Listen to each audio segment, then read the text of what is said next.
President Trump, I want to follow up if I can. Am I allowed to respond to him? Well, I'm going to ask you a follow-up. You can do whatever you want with the minute that we give you. I want to follow up. You want to impose a 10% tariff on all goods coming into the U.S.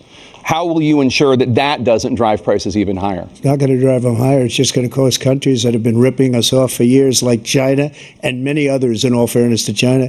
It's going to just force them to pay us a lot of money, reduce our deficit tremendously, and give us a lot of power for other things. But he made a statement. The only thing he was right about is I gave you the largest tax cut in history. I also gave you the largest regulation cut in history. That's why we had all the jobs.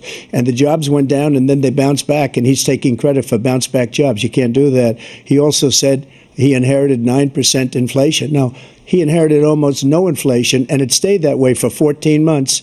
And then it blew up under his leadership because they spent money like a bunch of people that didn't know what they were doing. And they don't know what they were doing. It was the worst, probably the worst administration in history. There's never been. And as far as Afghanistan is concerned, I was getting out of Afghanistan, but we were getting out with dignity, with strength, with power.